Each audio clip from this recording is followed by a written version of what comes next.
Actes, chapitre 3. Il était 3 heures de l'après-midi, l'heure de la prière. Pierre et Jean montaient ensemble au temple. Or, on amenait un homme boiteux de naissance qu'on installait tous les jours à la porte du temple appelé la Belle, pour qu'il demande l'aumône à ceux qui entraient dans le temple. Voyant Pierre et Jean sur le point d'y entrer, cet homme leur demanda l'aumône. Pierre, accompagné de Jean, fixa les yeux sur lui et dit « Regarde-nous ». Il les regardait attentivement, s'attendant à recevoir d'eux quelque chose. Alors Pierre lui dit « Je n'ai ni argent, ni or, mais ce que j'ai, je te le donne. Au nom de Jésus-Christ de Nazareth, lève-toi et marche. » Puis il le prit par la main droite et le fit lever. Ses pieds et ses chevilles s'affermirent immédiatement. D'un bond, il fut debout et se mit à marcher. Il entra avec eux dans le temple, marchant, sautant et adressant des louanges à Dieu. Tout le peuple le vit marcher et louer Dieu. Il reconnaissait que c'était bien celui qui était assis à la belle porte du temple pour demander l'aumône, et ils furent remplis d'étonnement et de stupeur à cause de ce qui lui était arrivé. Comme il ne quittait pas Pierre et Jean, tout le peuple stupéfait accourut vers eux au portique appelé portique de Salomon. Quand Pierre vit cela, il dit au peuple : « Israélites, pourquoi vous étonnez-vous de ce qui s'est passé ? Pourquoi fixez-vous les regards sur nous, comme si c'était par notre propre puissance ou par notre piété que nous avions fait marcher cet homme ?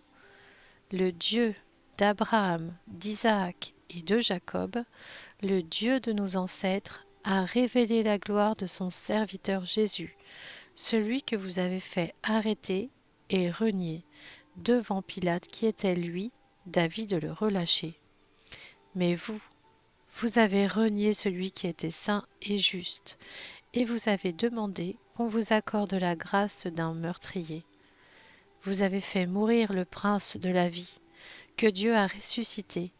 Nous en sommes témoins. C'est par la foi en son nom qu'il a raffermi celui que vous voyez et connaissez. C'est la foi en Jésus qui a donné à cet homme une entière guérison en présence de vous tous. Maintenant, frères, je sais que vous avez agi par ignorance, tout comme vos chefs.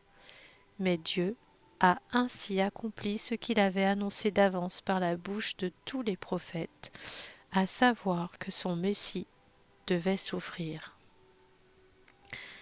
Changez donc d'attitude et convertissez-vous pour que vos péchés soient effacés. Alors, des temps de rafraîchissement viendront de la part du Seigneur, et il enverra le Messie qui vous était destiné, Jésus. C'est lui que le ciel doit accueillir jusqu'au moment de la restauration totale dont Dieu a parlé depuis longtemps par la bouche de tous ses saints prophètes. Moïse a dit en effet à nos ancêtres : « Le Seigneur, votre Dieu, fera surgir pour vous parmi vos frères un prophète comme moi. Vous l'écouterez dans tout ce qu'il vous dira.